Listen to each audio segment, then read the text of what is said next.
আসসালামু আলাইকুম।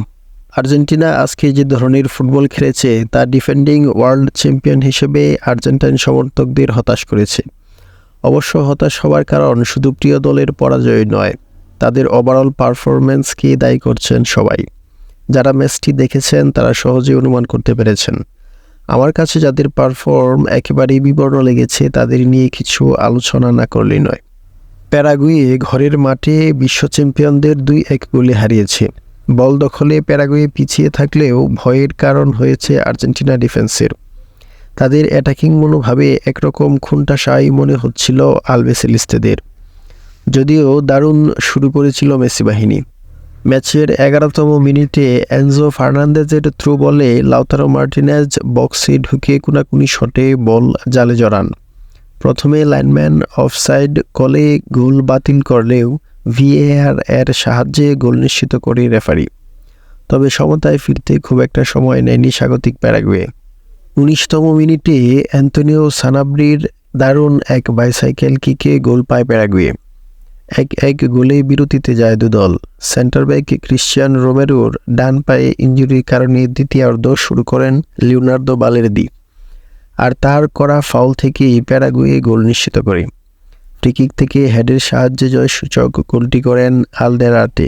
ডিফেন্সে ওতামেন্ডির সাথে বালের্দির মিসকমিউনিকেশন একেবারে স্পষ্ট দেখা গেছে। রাইট ব্যাকে মলিনার ভালো চেষ্টা ছিল, মাটির দুপাশে তার উপস্থিতি লক্ষ্য করা গেছে। তবে লেফট ব্যাকে টাগলিয়াফিকো নিজের স্বাভাবিক খেলা খেলতে পারেননি। প্যারাগুয়ের অ্যাটাক তাকে সবসময় ব্যস্ত রেখেছে।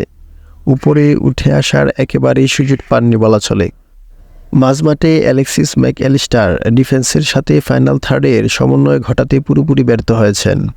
ম্যাচে প্রভাব বিস্তার করার মতো কোনো পাস তার কাছ থেকে লক্ষ্য করা যায়নি।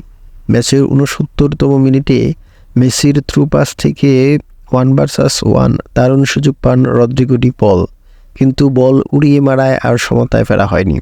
কেবল এনজো ফার্নান্দেজ ছিলেন দুর্দান্ত। উভয় প্রান্তেই তার ভালো উপস্থিতি লক্ষ্য করা গেছে।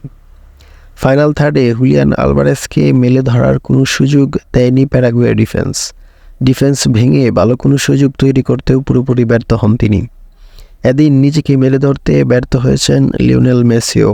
তাকে মাঠে বিচলিত হতে দেখা গেছে কয়েকবার। প্যারাগুয়ের ফুটবলাররা তাকে ভালোভাবেই মার্ক করে আটকাতে পেরেছে। যদিও একবার গোল পাওয়ার খুব কাছাকাছি ছিলেন, বাকি সময় তাকে স্ট্রাগল করতে দেখা গেছে। লিওনেল স্ক্যালোনির ক্ষেত্রে আমার কাছে মনে হয়েছে মিডফিল্ডের কন্ট্রোলের জন্য লো সেলসোর উপস্থিতি প্রয়োজন ছিল। লো সেলসো ফাইনাল থার্ডে বল পাঠানোয় বেশ সিদ্ধহস্ত, সেটা যারা তার খেলা ফলো করেছেন তারা বোঝেন।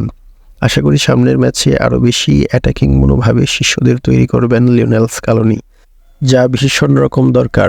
ফুটবল ভালোবাসুন, উপভোগ করুন সারা সময়। আল্লাহ হাফেজ।